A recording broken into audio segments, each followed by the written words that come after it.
Aussitôt, après avoir quitté la réunion, nous nous sommes mis en route pour aller voir une femme, une de nos amies, Madame Doppelman, à Edmonton, en Alberta.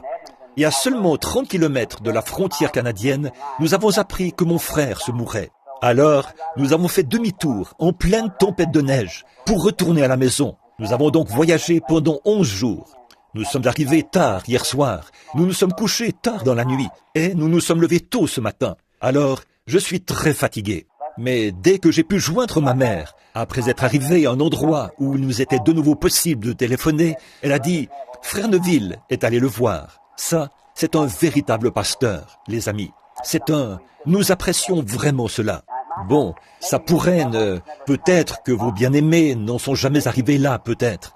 Mais dans un moment critique, quand on sait que quelque chose est en train de se produire, c'est rassurant de savoir que votre ami sera là. Il est tout de suite allé voir mon frère. Alors, une fois là-bas, aussitôt arrivé, j'ai changé de vêtements et j'ai couru le voir. Et qui ai-je trouvé dans la chambre, en prière? Nul autre que frère Neville. Il était en prière, là, dans la chambre, avec Howard. Je suis reconnaissant pour cela. Je préfère le dire ici, à l'estrade. Comme je l'ai toujours dit, je préfère vous donner un petit bouton de rose maintenant, plutôt que toute une couronne après votre mort. C'est maintenant qu'il faut le faire. J'apprécie frère Neville, et je sais que nous l'apprécions tous dans cette église, parce qu'il est un brave pasteur. Juste pour lui montrer combien vous l'appréciez, levez la main vers Dieu, comme ceci. C'est ça, merci. Ça, c'est vraiment quelque chose que...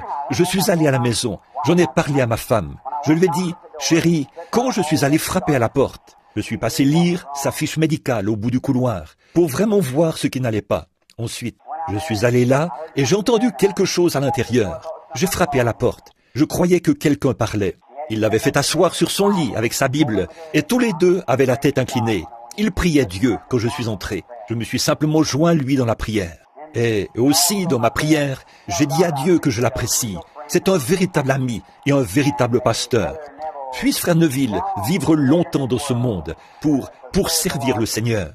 Je crois qu'un si brave homme, Dieu le gardera ici pendant de très nombreuses années pour le servir. Cela a touché mon cœur plus profondément que tout ce qui m'est arrivé depuis longtemps.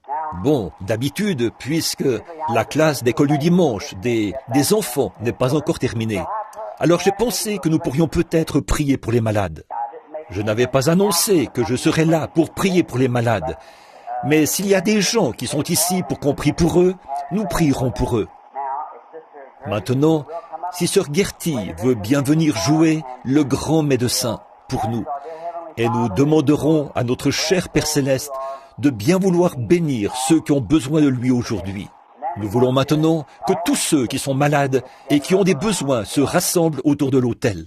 Si je ne me trompe pas, est-ce bien Nelly Sanders qui s'avance? Oh là là, que Dieu te bénisse Nelly. Ça fait 25 ans. Que Dieu te bénisse Nelly. J'ai promené le regard tout à l'heure et je t'ai vu et je ne voulais pas que tu penses de regarder comme ça, les yeux braqués sur quelqu'un. J'ai regardé plusieurs fois et il me semblait que c'était Nelly. Probablement que personne ici ne se souvient d'elle. Je pense que certains d'entre vous, combien se souviennent de Nelly Sanders? Mais bien sûr, elle était l'une des premières personnes à fréquenter le tabernacle. Ma défunte épouse et elle étaient des amies intimes et aussi des sœurs en Christ. Et elle s'est mariée à un des officiers de l'organisme Volontaire pour l'Amérique. Et lui, notre frère, est parti pour être avec Dieu. Je crois qu'il l'a laissée avec 2 garçons, je crois. Quoi qu'il en soit, elle a des enfants, et certains vont encore à l'école. Nelly, toute seule, est désemparée. Et elle arrive à l'âge où on devient tout nerveux et bouleversé. Elle m'a téléphoné quand j'étais dans une réunion à Phoenix, en Arizona, pour que je prie pour elle. Beaucoup de mes souvenirs, Nelly, remontent à une époque où le sol était recouvert de sciure, et où toi et Hope, la jeune Hadcock et bien d'autres étaient là. Ça, c'était il y a de nombreuses années, il y a 25 ans. Le temps m'a filé entre les doigts. Nous avançons très rapidement sur ce chemin, c'est vrai. Eh bien, que Dieu soit avec toi maintenant. Vous qui êtes malade et qui désirez venir devant l'autel pour la prière, notre pasteur et moi, nous nous unirons pour prier pour vous. Avancez-vous. Et tout juste après ceci, il y aura un service de prédication, un bref message pour vous. J'aimerais que vous puissiez rester. Après la prière pour les malades, nous clorons le service d'école du dimanche. Nous passerons alors directement à l'autre service et j'ai quelques annonces à faire.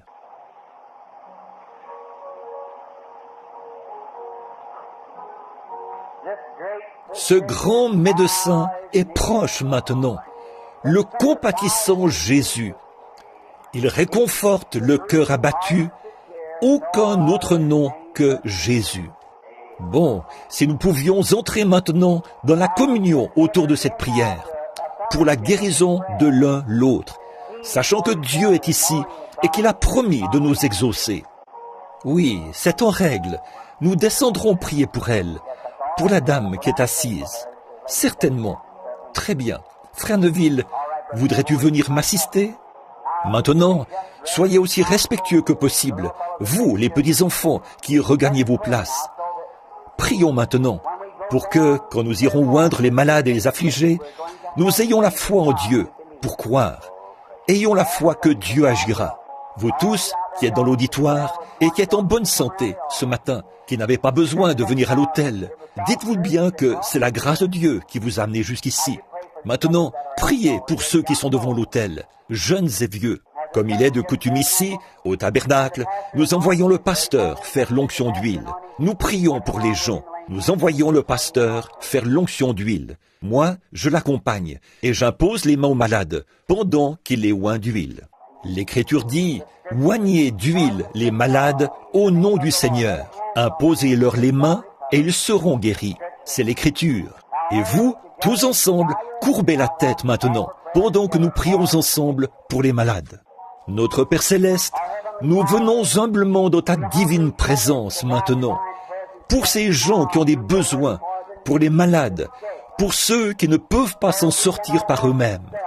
Et pour beaucoup d'entre eux, Père, les médecins n'ont plus de solution. Il n'y a plus rien à faire, à moins que tu leur accordes ta grâce. Je prie humblement aujourd'hui, ô Dieu, de tout mon cœur. Je m'unis à cette petite église, afin que le grand Saint-Esprit, qui est présent maintenant, atteste la parole du Seigneur Jésus, qui a dit, « Là où 2 ou 3 sont assemblés en mon nom, je suis au milieu d'eux. S'ils demandent une certaine chose, quelle qu'elle soit, ils la recevront. » Ça, c'est ta parole éternelle, Seigneur, qui était prononcée dès avant la fondation du monde et qui nous était donnée par le prophète, par le Fils de Dieu lui-même. Ainsi, notre profond désir maintenant, Père, c'est que tu guérisses les malades, ceux qui ont des besoins et qui sont ici devant l'autel. Je te prie de donner à chacun une bénédiction extraordinaire de foi en ce moment. Comme ton serviteur et moi allons faire l'onction d'huile et imposer les mains aux gens, que le Saint-Esprit descende profondément et que, par la foi qui est dans mon cœur, chacun soit guéri. Nous le demandons au nom de Christ et à cause de lui. Maintenant, pendant que vous avez la tête inclinée, que tout le monde est en prière, le pasteur et moi irons prier. Le ciel et la terre te louent. Le ciel et la terre te louent. Ô Seigneur très haut, notre Père Céleste, nous te remercions pour la leçon de l'école du dimanche. Oh, combien elle a stimulé nos cœurs. Puissions-nous nous ceindre ce matin, quitter les prisons de l'incrédulité et marcher dans la liberté. Nous savons que l'ange du Seigneur marchera devant nous pour confirmer la parole de Dieu et affranchir chacun de nous des prisons de la crainte, de la maladie, de la détresse, des maux et de l'affliction, car c'est ce que Dieu a promis. Qu'aujourd'hui même, la lumière de Dieu brille sur tous ceux qui sont prisonniers de ces choses ce matin et qu'ils repartent d'ici en bonne santé. Nous te remercions pour le message et pour ta parole, pour la conduite du Saint-Esprit. Accorde ces bénédictions, Père. Et maintenant, sois avec nous pendant le service de prédication de ce matin, pour le petit message court qui suivra. Nous le demandons au nom de Christ. Amen. Il y en a qui doivent partir maintenant. Pendant quelques instants, levons-nous pour chanter un cantique. Ce « Revêt-toi du nom de Jésus ». Ceux qui doivent partir peuvent sortir. Ceux qui peuvent rester encore 30 minutes, nous serions contents que vous restiez. Très bien. Revêt-toi du nom de Jésus. Ô toi, enfant de tristesse, tournez-vous et serrez la main de quelqu'un près de vous. Va te procurer la joie. Prends-le partout où tu vas. Précieux nom, nom si doux, espoir de la terre, joie.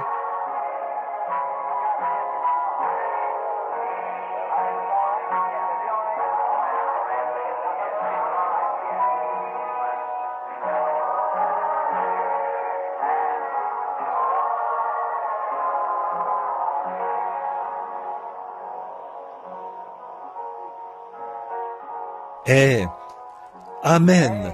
Vous pouvez vous asseoir. Que le Seigneur vous bénisse tous abondamment, énormément. Je viens de remarquer que nous avons quelques exemplaires du Héros de la foi ici. C'est le petit programme, le petit journal de frère Bosé de Chicago, un frère vraiment bien. Nous avons eu de très bons moments de communion fraternelle ensemble. Nous passons de beaux moments chaque fois que nous allons à Chicago. J'étais de nouveau avec lui il y a quelques soirs. Et ces journaux sont gratuits. Venez et prenez-en un à la fin du service. Ils sont posés ici. Bon, nous sommes heureux de voir que beaucoup d'entre vous demeurent attachés à Christ. Et maintenant, j'aimerais prendre juste quelques minutes de votre temps pour parler de quelque chose. Parce que je suis ici avec vous. Je suis fatigué. J'ai la voix affaiblie. J'ai eu de grandes réunions. À Indianapolis, c'était une merveilleuse série de réunions, intenses. Et nous étions vraiment heureux le soir où nous avons vu des centaines de personnes traverser ce tabernacle, où environ 10 000 personnes étaient assises, venir donner leur cœur à Christ ce soir-là. Russell Ford et les autres, oh combien ils étaient transportés de joie. Et l'œuvre que frère Cadell a commencé depuis des années, continue d'aller de l'avant. Vous savez, j'aimerais avoir un bâtiment comme celui-là. C'est l'un des plus beaux bâtiments que j'ai vus, en raison de la façon dont il a été aménagé. Et là, chez eux, il y a vraiment quelque chose. Je crois que je suis du genre émotif. Quand je vois une grande œuvre que quelqu'un a commencée, ça me touche. Bon, je suis enroué. Nous avons été là-haut, dans les montagnes. Nous voulions aller voir une femme malade, une de nos amies, tout au nord, au Canada. Nous étions sur le point de traverser la frontière lorsqu'il m'a été rapporté que mon frère se mourait. Alors nous avons fait demi-tour. Nous avons roulé jour après jour, nuit après nuit. Nous avons passé 10 jours assis dans la voiture. Alors, vous pouvez vous imaginer comment je me sens ce matin. Mais je suis reconnaissant à chacun de vous, une fois de plus, d'avoir prié pour mon frère, parce qu'il semble qu'il est en train de se remettre. Dieu lui a donné une autre chance. Donc, je vous remercie et je loue Dieu pour tout. J'ai encore beaucoup de décisions importantes à prendre. Une tournée mondiale aura bientôt lieu. L'Afrique me tient beaucoup à cœur. Il y a d'autres endroits partout, si bien que je ne sais pas de quel côté me diriger. C'est partout, partout. Il y a aussi plus d'une dizaine de très grands congrès qu'on organise maintenant. Et on m'invite à aller à chacun d'eux. Il me reste 24 heures pour décider de la prochaine étape. Alors, priez pour moi, priez pour moi. J'ai besoin de vos prières. Vous qui êtes ici devant, j'espère que ça ne vous a pas incommodé, qu'on ait arrêté ce ventilateur pendant un instant. J'ai été exposé à de très nombreuses choses dans ma vie, du fait de voyager pour le Seigneur. J'ai vu des conditions de toutes sortes, des maladies et la lèpre. J'ai serré des lépreux dans mes bras, je leur ai serré la main et j'ai vu toutes sortes de maladies. J'ai été dans des salles et des camps d'isolement et tout, presque partout dans le monde. Et je ne suis plus un jeune homme. Nelly, je pense que tu le sais. J'avance vers l'âge. Puis l'autre jour, j'ai entendu parler de frère Bosworth, là, qui a presque 90 ans. Et pendant que j'étais à Indianapolis, il a eu un caillot de sang dans le cœur. Il était inconscient, un râle d'agonie dans la gorge. Madame Bosworth a appelé pour qu'on prie pour lui. Je suis allé là-bas, nous en avons fait l'annonce et avons commencé à prier. Le lendemain, il m'a appelé et a dit « Je désire participer à l'une de tes réunions un de ces jours. » Et moi qui me sens comme ceci à 47 ans, je devrais avoir honte. Mais ce n'est que mon côté humain, je suppose. Mais, oh, que c'est précieux, que c'est merveilleux. Rien n'est comparable au salut. Avoir le salut, ça, vous n'en avez pas pleinement conscience, mes amis. Je suis certain que le diable tient cela éloigné de vous autant qu'il le peut. Il le fait avec moi. Il vous empêche de réaliser la valeur d'une âme. Avez-vous jamais songé à ce que c'est, au vrai sens de l'éternité, et à combien de temps vous serez dans cet état? Voyez, vous rendez-vous compte, c'est maintenant le temps où vous prenez votre décision par rapport à l'éternité. Dimanche dernier, vous étiez ici, je crois. J'ai prêché sur l'assurance, la puissance que Dieu avait promise, qu'il vous avait prédestiné et appelé avant la fondation du monde, et qu'il avait inscrit votre nom dans son livre. Vous n'avez rien eu à voir là-dedans. C'est Dieu qui l'a fait. N'est-ce pas merveilleux? L'agneau avait été immolé avant la fondation du monde. Et quoi? Ça ne s'est accompli que 4000 ans plus tard. Mais Dieu, une fois qu'il avait prononcé cela, il devait l'accomplir, parce qu'il doit tenir sa parole. Et au moment même où le nom de l'agneau a été inscrit, vous avez été inscrit avec lui. Nos noms ont été inscrits dans le livre de vie de l'agneau, non pas le soir où nous sommes venus à Christ, mais avant la fondation du monde, dit la Bible. Alors, c'est ça l'assurance. Et le frère a abordé ce point-là ce matin, pendant cette merveilleuse leçon d'école du dimanche. Bon, lisons un passage quelque part dans l'Écriture, juste pour un peu de... j'ai à cœur quelque chose. J'aimerais l'exprimer pendant quelques instants, puis nous terminerons la réunion. Et il y aura un autre service ce soir. Et maintenant, j'ai un message qui m'est venu à cœur l'autre jour, quand je revenais. Et j'aimerais, si Dieu le veut, et si je suis de nouveau ici dimanche matin prochain, le prêcher premièrement au tabernacle. C'est quelque chose que j'ai à cœur, à propos de notre temps.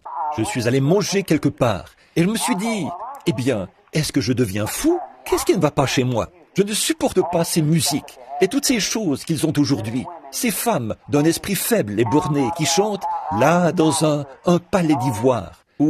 Et tout ça. J'ai dit, il doit y avoir quelque chose qui ne va pas chez moi. Et le Saint-Esprit a dit, oh non, oh non, si tu aimes le monde ou les choses du monde, l'amour de Dieu n'est même pas en toi. J'ai donc pensé, eh bien, dans ce cas, je ne veux pas m'adapter à ce monde. C'est vrai. Alors le Saint-Esprit s'est mis à me révéler ce message. Je n'aurais pas eu le temps ce matin. Je suis trop fatigué, en plus. Mais peut-être, si le Seigneur le veut, dimanche matin prochain, si nous sommes encore dans les parages. J'ai quelques voyages de prévus cette semaine. Mais si je suis encore dans les parages, dimanche matin prochain, si Dieu le veut. Frère Neville l'annoncera samedi, pendant son émission. Nous viendrons apporter ce message. Et je désire l'apporter d'une certaine manière. C'est un message évangélique. Pour ce jour, cette heure et cette saison.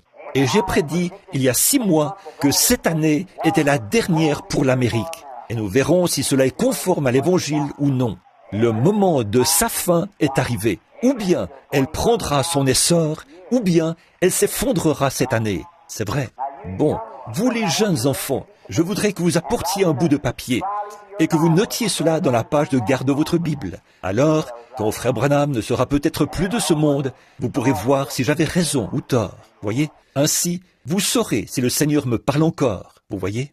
Maintenant, dans Romains chapitre 4, je veux lire juste un passage de la parole pour continuer. Que dirons-nous donc qu'Abraham, notre père, selon la chair, a obtenu? Si Abraham a été justifié par son œuvre, il a sujet de se glorifier, mais non devant Dieu. Car, que dit l'Écriture? Abraham crut à Dieu, et cela lui fut imputé à justice. Or, à celui qui fait une œuvre, le salaire est imputé, non comme une grâce, mais comme une chose due. Et à celui qui ne fait point d'œuvre, mais qui croit en celui qui a justifié l'impie, sa foi lui est imputée à justice. Que le Seigneur ajoute sa bénédiction à la parole. Bon, le petit sujet, si on peut l'appeler ainsi, dont j'aimerais vous parler, c'est l'amour divin. Quand l'amour divin a été projeté et qu'il arrive à sa destination, la grâce souveraine prend la relève. Voyez? Eh bien, pouvez-vous imaginer? Méditez là-dessus pour vraiment bien saisir maintenant. Voyez? Quand l'amour divin a été projeté et qu'il arrive à la destination prévue, alors la grâce souveraine prend la relève.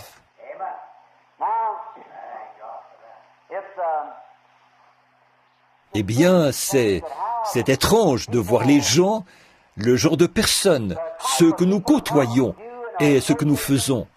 Bon, nous devons tous nous rendre à cette évidence. Il y a des gens dont on aime vraiment la compagnie.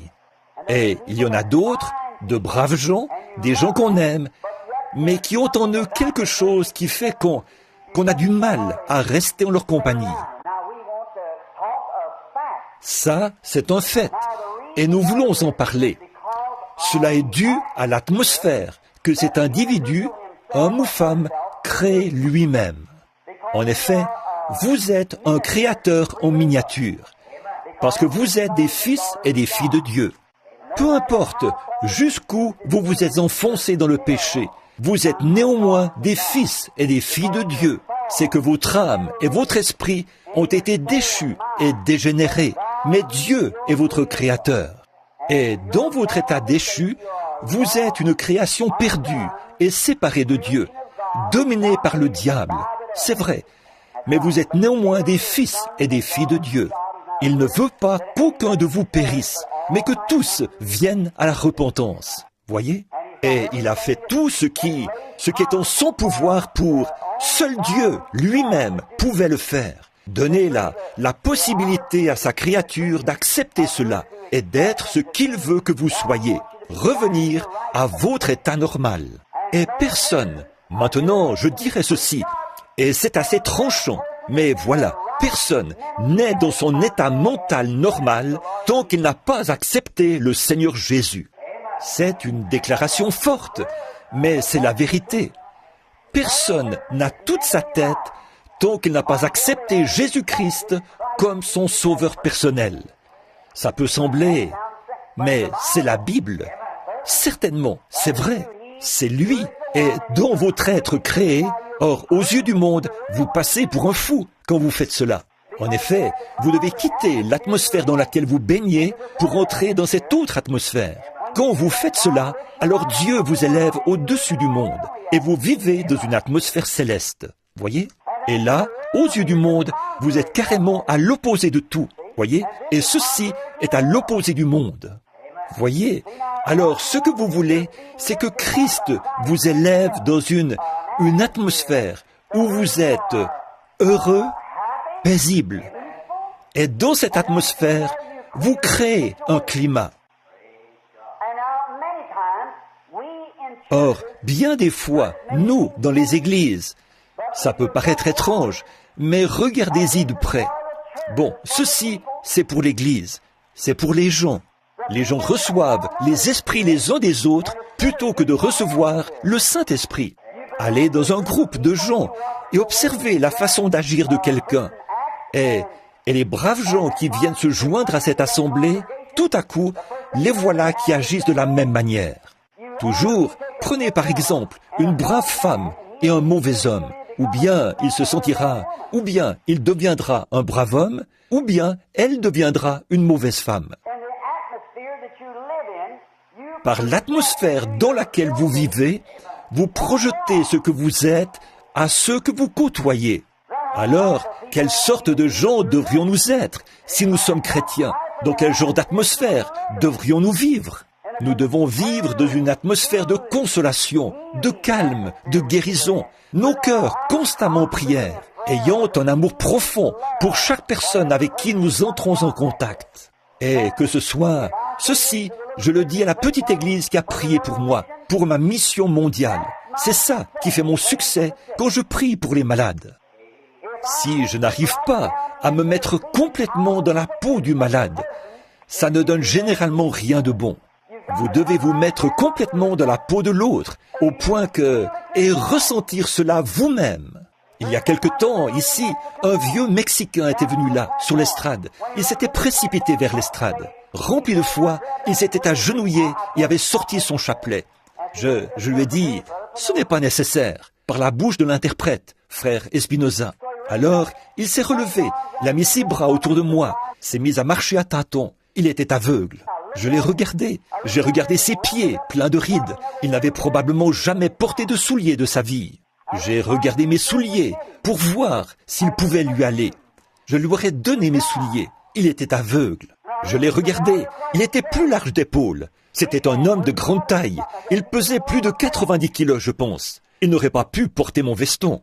Et il se tenait là, avec ses cheveux gris. J'ai pensé à mon papa. J'ai pensé, si papa avait vécu jusqu'à peu près cet âge, il aurait à peu près le même âge que cet homme, environ 65 ou 70 ans. Et je me suis mis à aimer cet homme, en ayant ce genre de pensée. Peut-être qu'il n'a jamais eu un seul vrai repas de sa vie. Peut-être qu'il ne s'est jamais assis à table de sa vie. Et en plus de tout ça, il marchait dans l'obscurité. Alors quelque chose est entré dans mon cœur. Oh Dieu, sois miséricordieux. C'est un homme, c'est un frère. Alors qu'en cela se produit, une onction descend. Une création se met en action tout autour.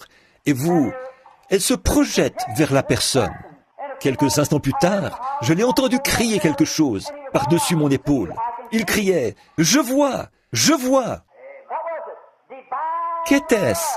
L'amour divin.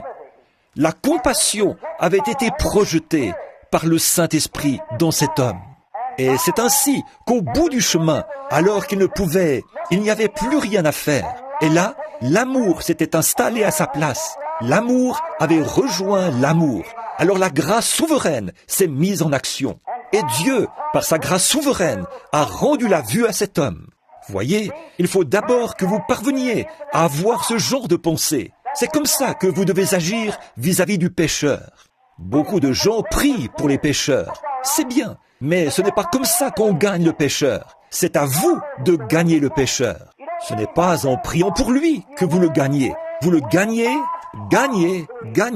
en lui parlant et en lui présentant Christ. C'est à vous de faire cela. C'est votre devoir de gagner les pécheurs en leur parlant et en projetant vers eux l'amour de Dieu par la parole de Dieu. C'est ce qui gagne le pécheur. Quelqu'un dira, moi, je ne vais jamais à l'église, mais j'aime bien cette femme-là, j'aime bien cet homme-là. Voyez, c'est parce que vous les gagnez. Si vous restiez chez vous à prier pour le pécheur, sans jamais entrer en contact avec lui, cela produirait très peu de résultats. Mais vous devez prier et ensuite aller vers lui. C'est exact. Allez-y, faites cela. Bon, donc, il s'agit de projeter cet amour. Il y a quelques jours, j'écoutais le témoignage d'un grand fabricant de charrues qui se tenait sur l'estrade. Eh bien, des hommes d'affaires de partout dans le monde étaient assis là, sur l'estrade, ce fabricant de charrues aussi. Il s'est levé et a dit, « Eh bien, j'ignore pourquoi j'ai dû subir une opération. » Et j'aime cet homme. C'est un fidèle de frère Roberts, notre ami. Ainsi donc, il a dit, quand j'ai su que j'étais malade et que je souffrais de calculs rénaux, je suis allé déjeuner avec frère Oral. Et il a dit, frère Oral s'est levé et a dit, bon frère, je vois que vous êtes en détresse. Alors, il a dit, je vais prier pour vous. Et il a dit, eh bien, gloire au Seigneur. Mon désir était que vous disiez cela, frère Oral. Il a dit qu'Oral s'est approché, a posé les mains sur ses reins et il a dit, je réprime ce calcul rénal, qu'il quitte cet homme sur le champ. Et il a ajouté, après cela, a-t-il dit, j'étais soulagé. Et il a dit, peu après, c'est revenu. Il a dit, je suis retourné voir frère Oral. Il a ajouté, il a prié de nouveau, j'étais soulagé. Mais chaque fois que ça revenait, c'était pire.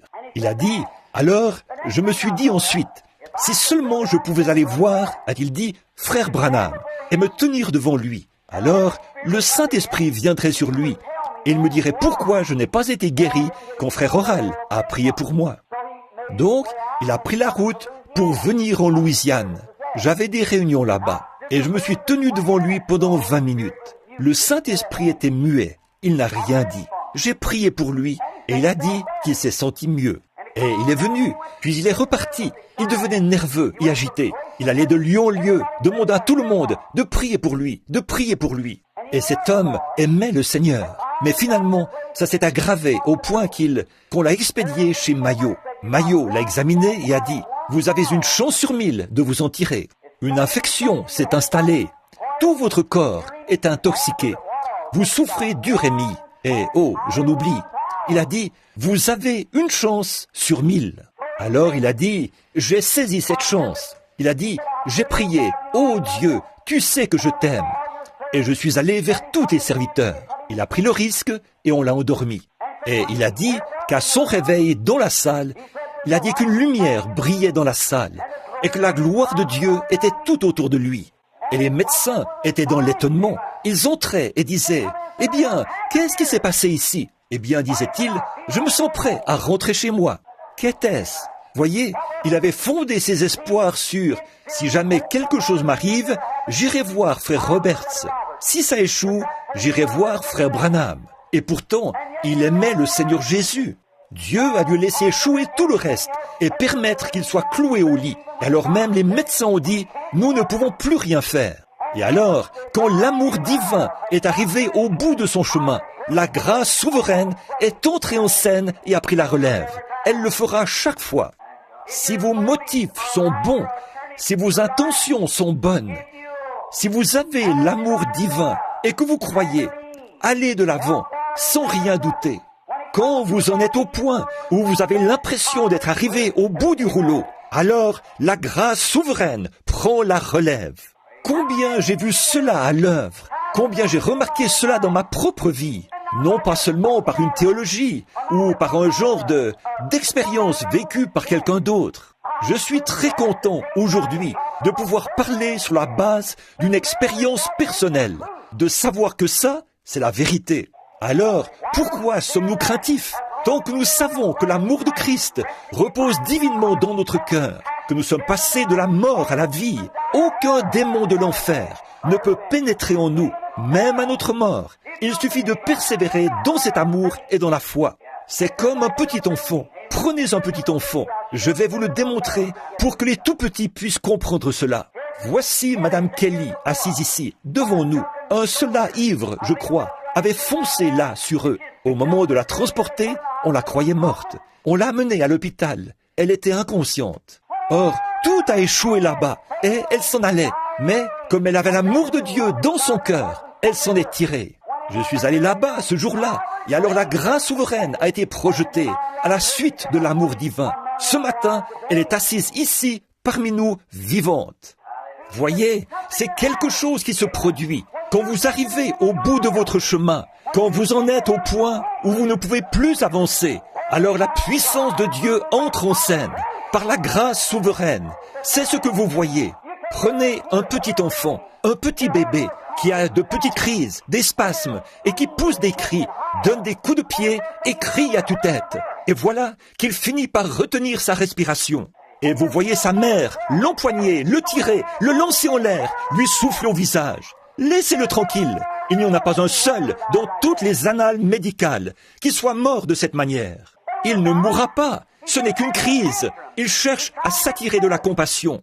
Il cherche à se faire cajoler et ce n'est rien d'autre qu'un caprice. Et après avoir poussé son caprice jusqu'à retenir sa respiration et qu'il ne peut pas aller plus loin, alors la nature reprend le dessus.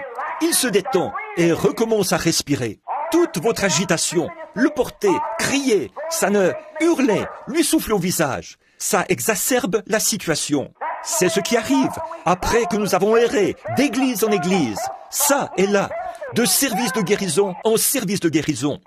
Mes frères, prenez l'amour et avancez, parce que vous êtes au bout du chemin. Dieu projettera la grâce souveraine quand vous arriverez au bout du chemin. Quand l'amour a atteint son paroxysme, alors Dieu est tenu. Quand vous arrivez à votre dernière extrémité et que tout est terminé pour l'homme, alors la grâce prend la relève. C'est la nature de Dieu d'agir ainsi. Combien j'ai remarqué cela alors que je suis... Supportez ces témoignages personnels maintenant, pendant un instant. Vous avez lu le livre.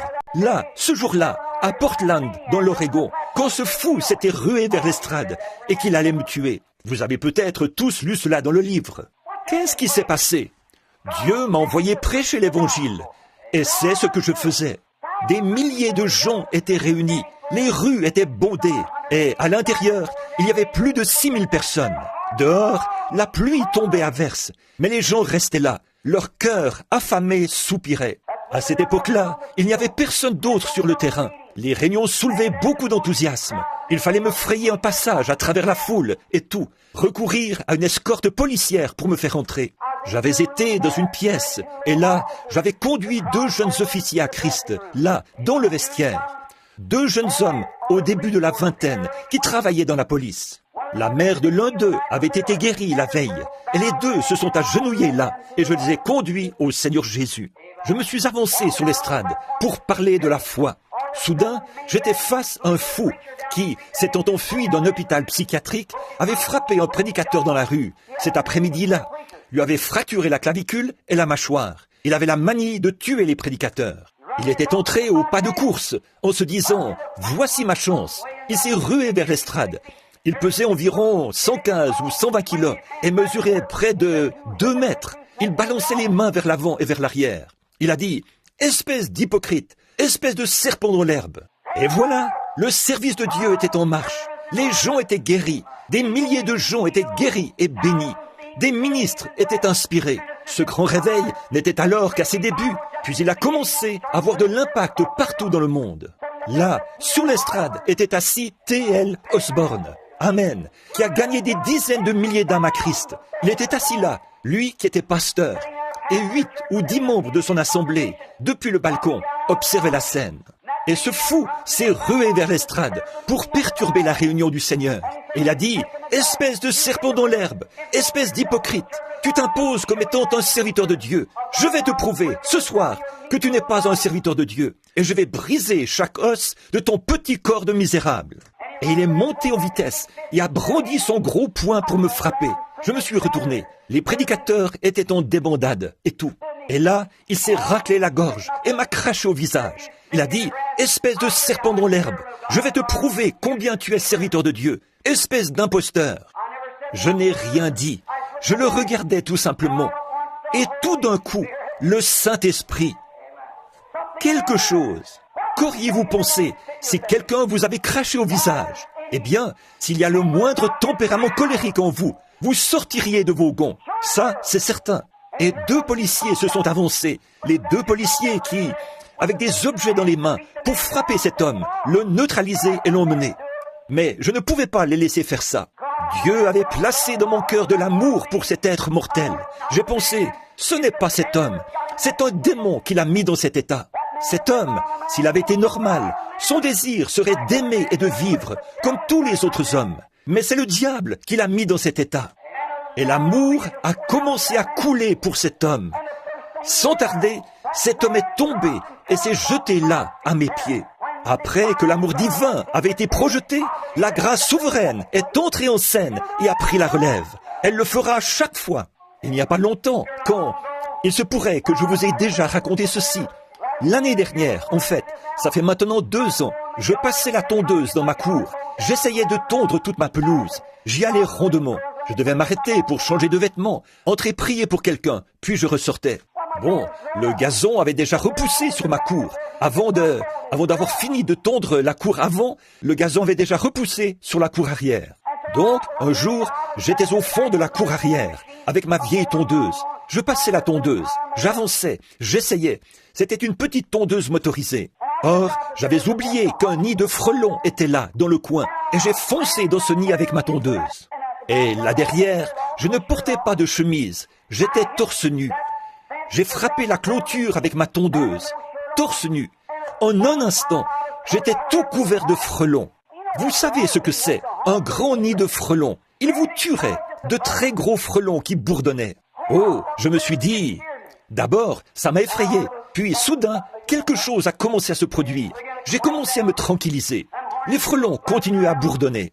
Bon, ça va paraître enfantin, ça va paraître juvénile, mais le Dieu du ciel, devant qui je me tiens, sait si c'est la vérité ou non.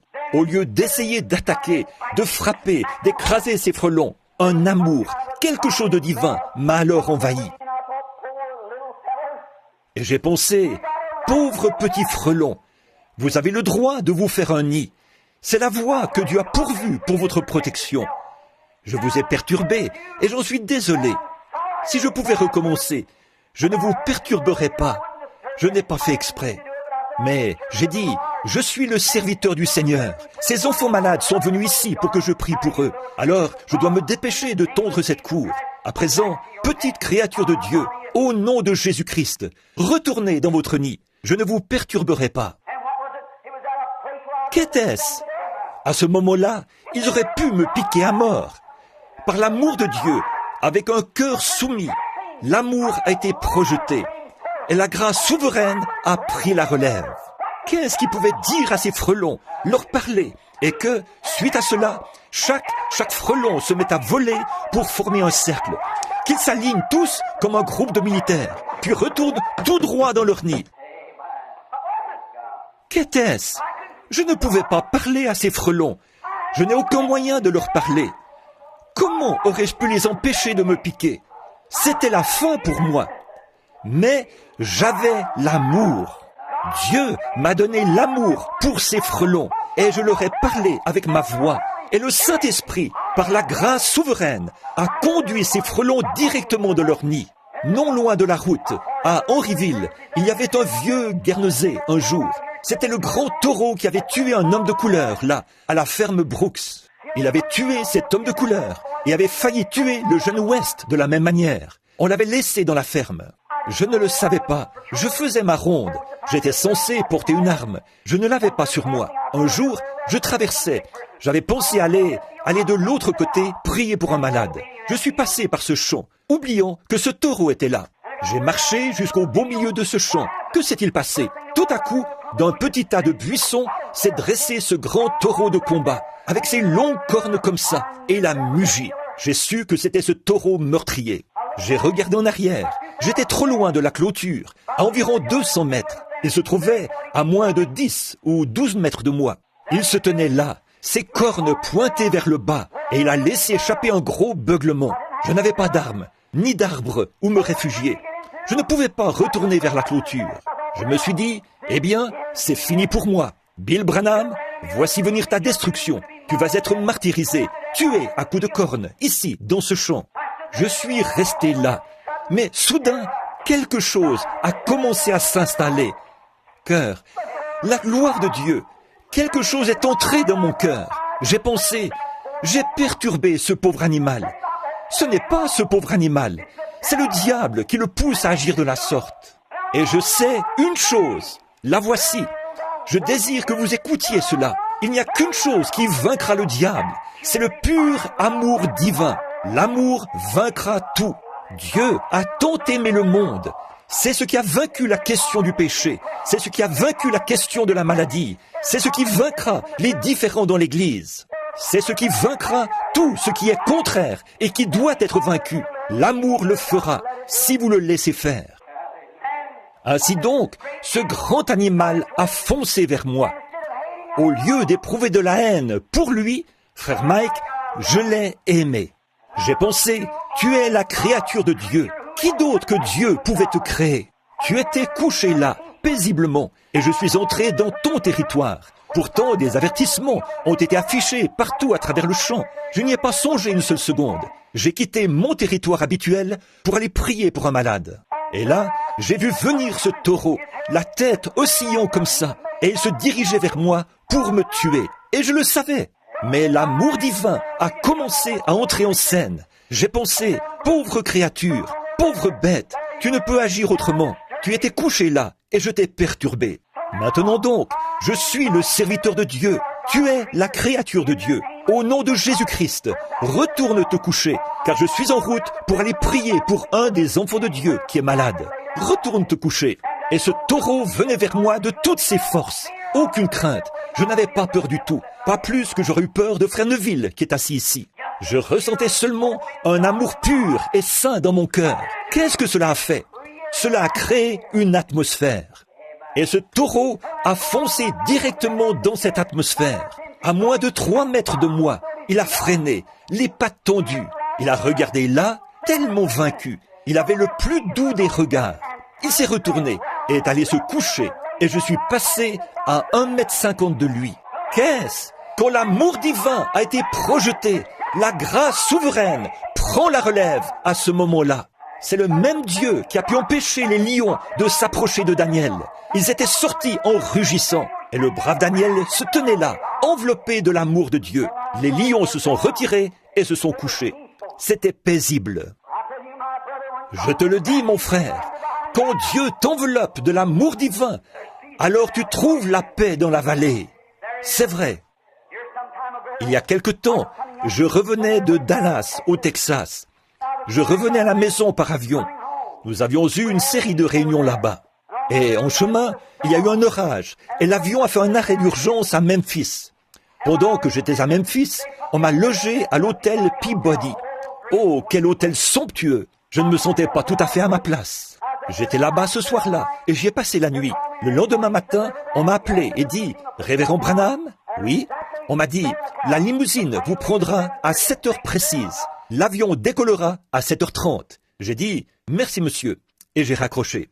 Je me suis levé, j'ai prié et je me suis dit « Eh bien, j'ai peut-être le temps de faire un saut à la boîte d'un bureau de poste. » J'ai ici de la correspondance à laquelle j'ai répondu hier soir. Je me suis levé et me suis mis à descendre la rue. Je marchais en chantant. Il y a des gens presque partout dont le cœur est enflammé. Du feu qui descendit à la Pentecôte, qui les a nettoyés, purifiés. Oh, il brûle maintenant dans mon cœur. Oh, gloire à son nom.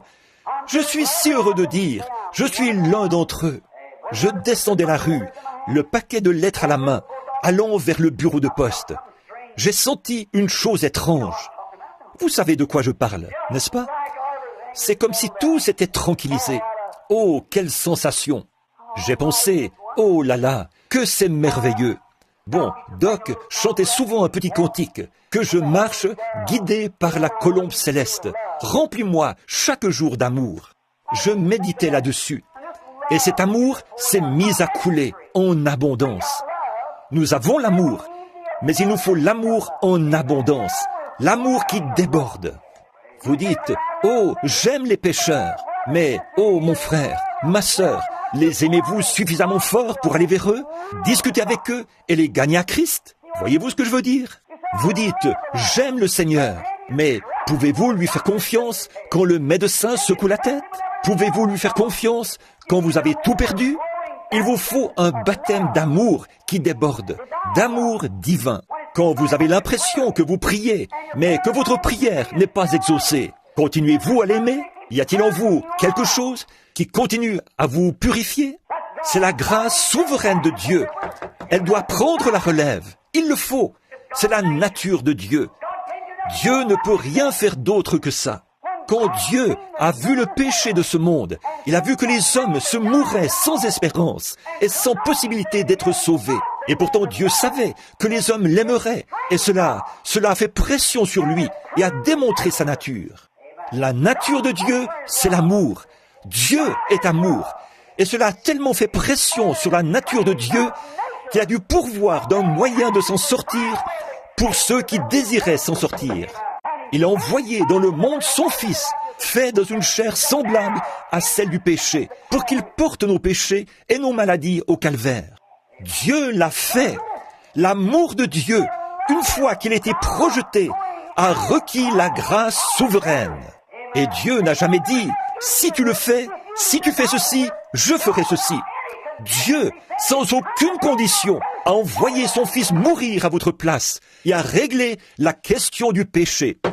Cela n'avait rien à voir avec ce que vous en pensez. Dieu l'a fait de toute façon. Amen. Quand l'amour divin est mis sous pression, la grâce souveraine doit prendre la relève. C'est tout simplement ce qui se passe quand l'amour divin a été appliqué au bon endroit.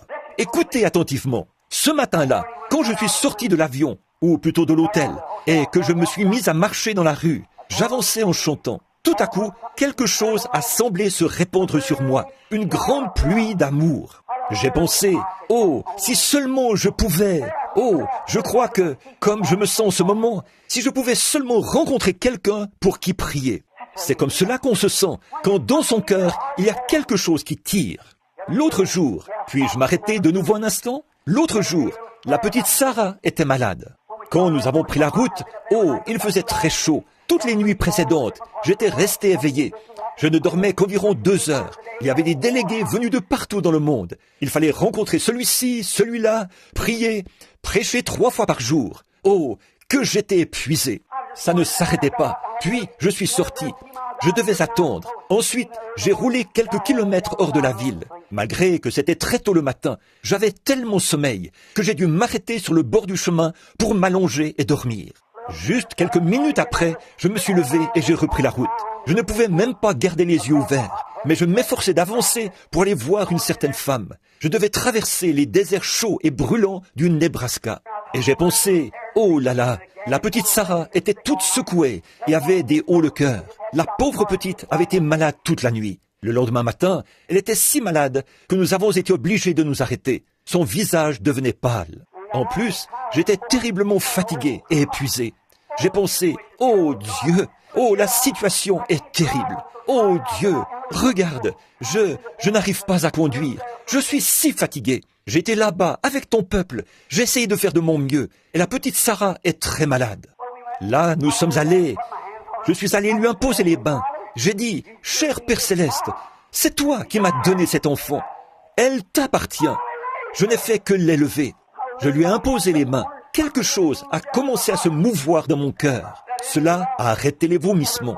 Depuis ce jour-là, elle n'a plus jamais vomi. Le 2e jour, c'était au tour de Becky d'être très malade. C'était un genre de virus. Elle vomissait. La petite a vomi toute la nuit. Le lendemain, Meda a dit, il lui faut du Pepto-Bismol. Nous lui en avons donné quelques cuillerées. La petite a vomi cela sur le champ. Nous sommes entrés dans la région des Tétons. Quand nous avons quitté la contrée chaude et que nous avons commencé à monter, elle voulait voir cette jolie chaîne montagneuse. Elle n'y parvenait pas. Elle était très malade. J'ai dit, chérie, regarde ici, je veux prendre. J'ai dit, papa veut te prendre en photo pour que tu puisses y voir la montagne. Elle a dit, oh papa, j'ai l'impression d'être en train de mourir. Alors nous lui avons donné du Pepto-Bismol de nouveau. Ce matin-là, nous avons prié en ces termes. Seigneur, sois miséricordieux. Oh, ça ne lui a fait aucun bien. Alors nous sommes arrivés là-haut et je l'ai fait sortir. J'ai dit, chérie, viens prendre de l'air frais. Il faisait froid. Elle avait mis sa petite veste. Il y avait de la neige au sol. Je suis donc sorti et elle essayait Elle a dit, oui papa. Elle s'est mise à faire Et de l'eau coulait de sa petite bouche. J'ai regardé, ses petits yeux étaient enfoncés. Et sa petite bouche salivait beaucoup. Je me suis avancé, j'ai levé les yeux vers la montagne. J'ai dit, je lève mes yeux vers les montagnes. D'où me vient le secours? Le secours me vient de l'Éternel. Tout à coup, quelque chose a commencé à se mouvoir au fond de moi. Oh, j'aimerais avoir ça en permanence. Je suis allé à côté de la voiture et j'ai ouvert la portière. J'ai dit, chérie, regarde ici, vers papa. Oh là là, cela a réglé la question du vomissement pour toujours. 5 minutes plus tard, elle courait partout et jouait avec Sarah. Qu'est-ce? Quand l'amour divin a été projeté, la grâce souveraine prend la relève. Il le faut.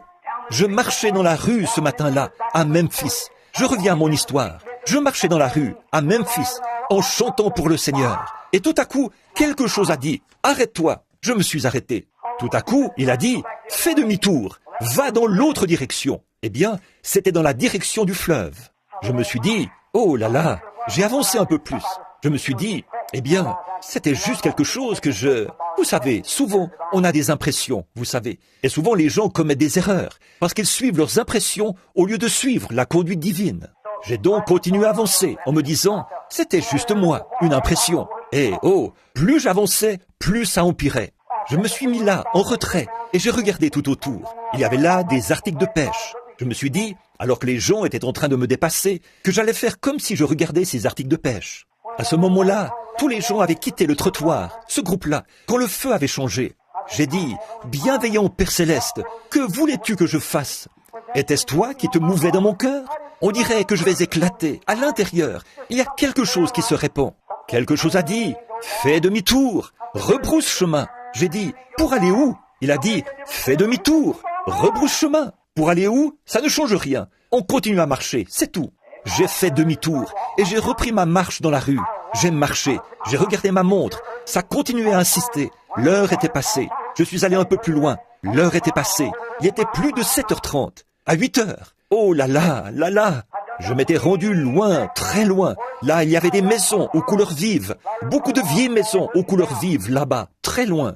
Je marchais là, et le soleil était déjà bien haut. C'était au début du printemps. Les nuages s'étaient tous dissipés.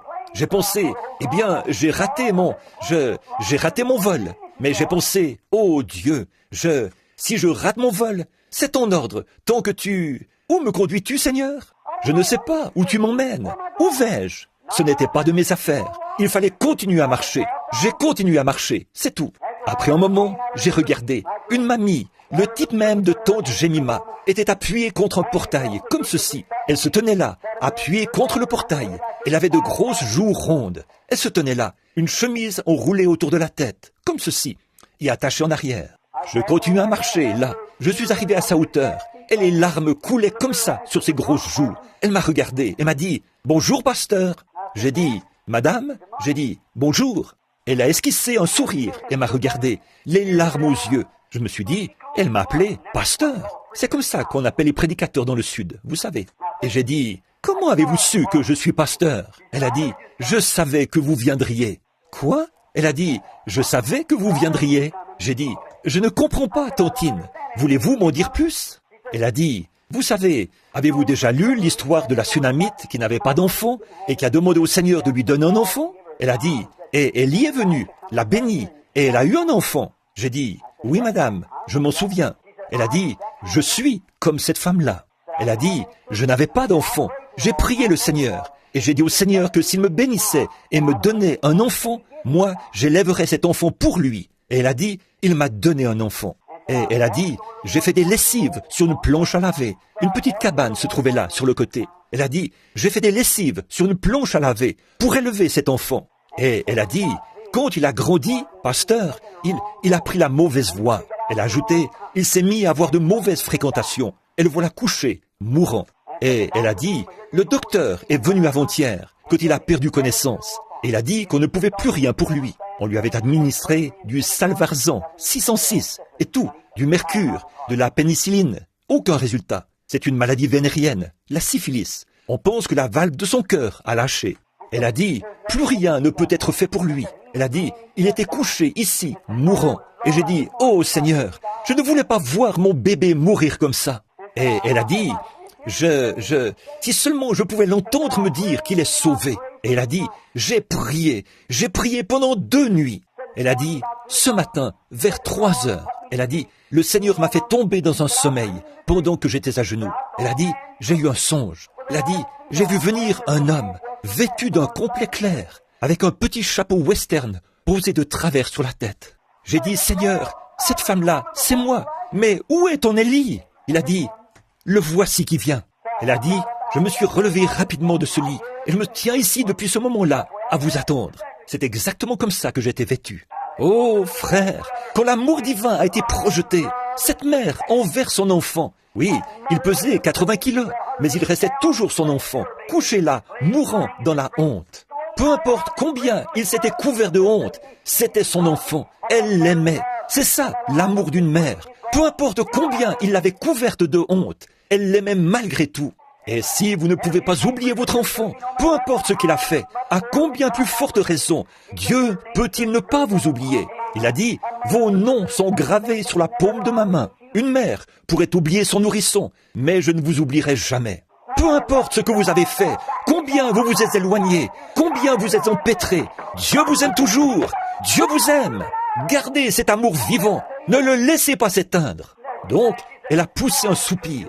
Elle a dit, oh, je ne pouvais vraiment pas. Elle a dit, pasteur, j'ai eu un songe dans lequel je vous ai vu venir.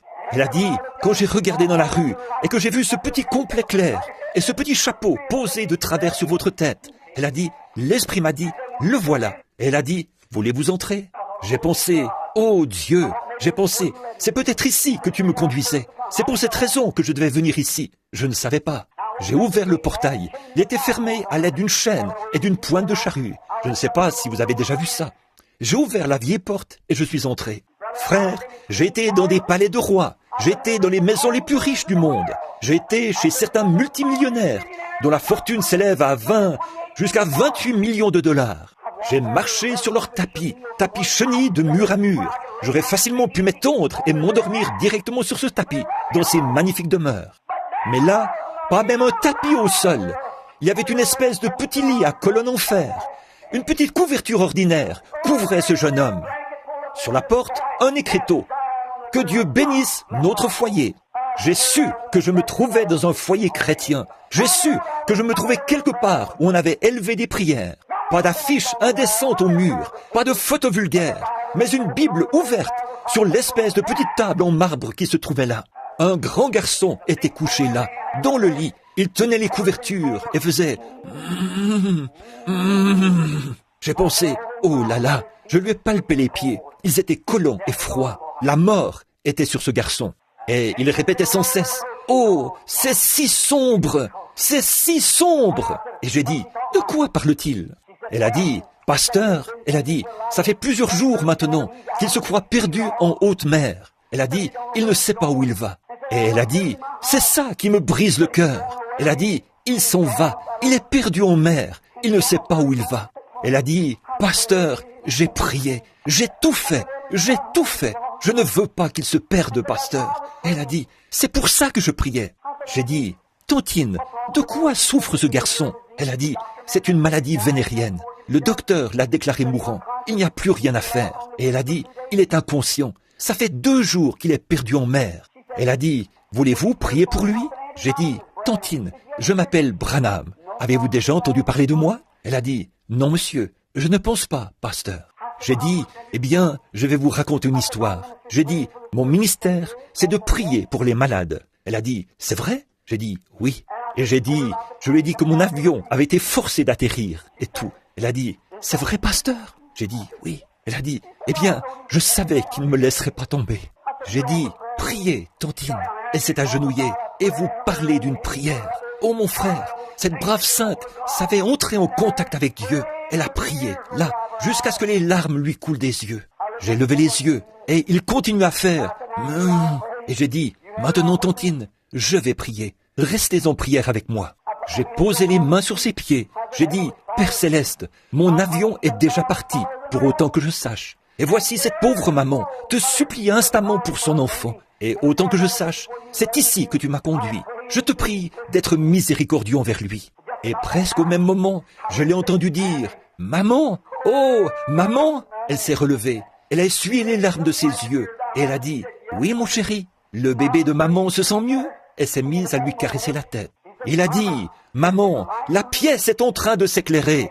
La pièce est en train de s'éclairer. L'amour souverain, là, l'amour divin avait été projeté au cœur de Dieu. Alors la grâce souveraine devait prendre la relève et répondre. Quand je pense à cette pauvre mère qui s'était accrochée à Dieu par la prière et tout ça, alors, qu'est-ce qui s'est passé? Dieu, par sa grâce, Dieu, dans sa miséricorde, a fait descendre un avion des cieux et l'a immobilisé au sol, afin d'exaucer la prière d'une pauvre femme de couleur ignorante, quand l'amour divin avait été projeté. Qu'elle était pauvre, noire, jaune ou quoi que ce soit, peu importe, quand la grâce divine a été projetée, la grâce souveraine doit prendre la relève. L'amour qu'avait cette brave maman, cette maman qui avait supplié instamment. Et ce jeune homme, environ 2 ans plus tard, je voyageais. J'étais dans un train qui allait dans le sud. Je suis descendu du train pour aller m'acheter un hamburger. Il fallait payer environ 70 ou 80 cents pour en avoir un dans l'avion et dans le train. Or, je pouvais m'en acheter un pour environ 20 cents dans un petit kiosque. Je suis descendu du train et me suis mis à marcher. Quelqu'un qui portait une casquette rouge m'a dit « Bonjour, pasteur Branham !» J'ai regardé autour de moi, j'ai dit « Bonjour, fiston !» Eh bien, a-t-il dit « Vous ne me reconnaissez pas ?» J'ai dit « Non, je ne pense pas. » Il a dit « Vous souvenez-vous, il y a environ 2 ans, quand vous êtes venu prier pour moi, là-bas, chez ma maman ?» J'ai dit « C'était toi, ce garçon ?» Il a dit « Eh oui, pasteur Branham !» Il a dit « Non seulement je suis guéri, mais je suis sauvé maintenant. Je suis chrétien. » La grâce souveraine.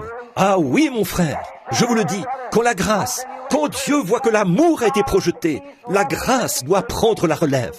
Il y a quelques semaines, chez moi, vous vous en souvenez, beaucoup d'entre vous, eh bien, quand cette brave opossum était étendue là, alors qu'une jeune fille, là-bas, avait noyé son enfant, Dieu lui avait pourtant donné un enfant, mais elle ne voulait pas l'élever. Alors, elle l'a enveloppé dans une couverture et l'a jeté dans la rivière pour le noyer. J'ai dit, ça, ce n'est pas une mère. C'est plus vil qu'une chienne. Un animal ne ferait pas ça. Si l'amour souverain de Dieu a pu être projeté sur un animal, à combien plus forte raison pourra-t-il être projeté sur un homme ou une femme? C'est vrai.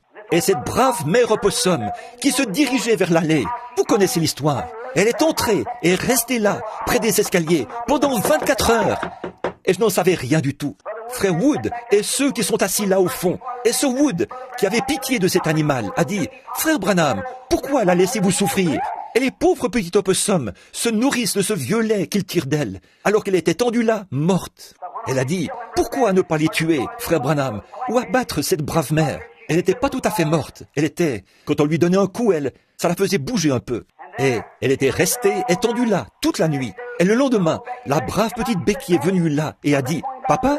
Eh bien, le lendemain matin, vers le lever du jour, elle a dit « Que vas-tu faire de cet opossum, papa ?» Elle a dit « J'ai pensé à elle toute la nuit. » Et j'ai dit « Moi aussi, Becky. » Je suis descendu dans le bureau. J'ai dit « Retourne te coucher, chérie. Ce n'est pas l'heure de te lever. Il est trop tôt. » Je me suis assis là, dans mon bureau. Je me suis dit « Je dois faire quelque chose de cette brave opossum. Je ne sais pas quoi faire. » Puis, j'ai entendu une voix. Et ça, je ne m'y attendais pas du tout. Au même endroit où les pommes étaient apparues ce matin-là, pour frère Hal, quand il était guéri du cancer, à l'endroit où les malades et les affligés ont été guéris. J'étais assis là, dans ce petit bureau. J'ai entendu une voix dire « Je l'ai envoyée vers toi. Elle est restée étendue là, comme une dame, pendant 24 heures, attendant son tour pour que tu pries pour elle. Et toi, tu ne m'as rien dit à ce sujet. » J'ai dit « Eh bien, je ne le savais pas du tout. » J'ai dit « Eh bien, tu veux dire que c'est toi qui as envoyé cet opossum ?»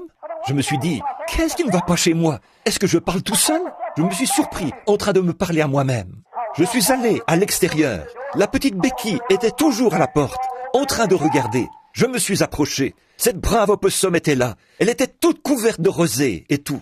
J'ai dit « Père Céleste, si tu as envoyé cette pauvre opossum ignorante, si tu l'as envoyée ici, tu as en quelque sorte mis dans mon cœur un amour pour elle, car elle est une mère. C'est pourquoi je ne pouvais pas la tuer. Je ne pouvais pas tuer ces petits. Et la grâce souveraine l'a conduite ici pour que les gens le sachent et que ça leur serve de leçon. Alors, ô Dieu, je te prie, au nom de Christ, de la guérir. » Et cette brave opossum qui avançait en traînant en arrière sa patte, remplie d'asticots et enflée au point de doubler en taille, s'est dressée sur cette patte. Elle a fait entrer ses petits dans sa poche et s'est mise à marcher là, aussi naturellement que n'importe quel autre animal que vous avez vu marcher. Elle s'est retournée vers moi, comme si elle se retournait pour dire « Merci, gentil monsieur. À ma connaissance, ils sont très heureux aujourd'hui, elle et ses petits. » Pourquoi? Quand l'amour divin a été projeté, la grâce souveraine prend la relève. Mon frère, ma sœur, il y a une seule chose à faire dans votre vie. Aimez le Seigneur votre Dieu de tout votre cœur, de toute votre âme, de toute votre force et de toute votre pensée. Et croire que chaque parole qu'il a prononcée est la vérité. Et quand vous arriverez au bout de votre chemin et que vous ne pourrez plus avancer, alors la grâce souveraine, la grâce divine sera projetée. Comment aurais-je pu lui parler, étendu là, quand les frères Maillot m'avaient abandonné, assis sur le perron là-bas, frère Cox, assis à mes côtés, à se demander ce qui se passait. Je ne pouvais vraiment plus supporter ça, mais j'ai dit... Aussitôt, après avoir quitté la réunion, nous nous sommes mis en route pour aller voir une femme, une de nos amies, Madame Doppelman, à Edmonton, en Alberta. Et à seulement 30 kilomètres de la frontière canadienne, nous avons appris que mon frère se mourait. Alors, nous avons fait demi-tour, en pleine tempête de neige, pour retourner à la maison. Nous avons donc voyagé pendant 11 jours.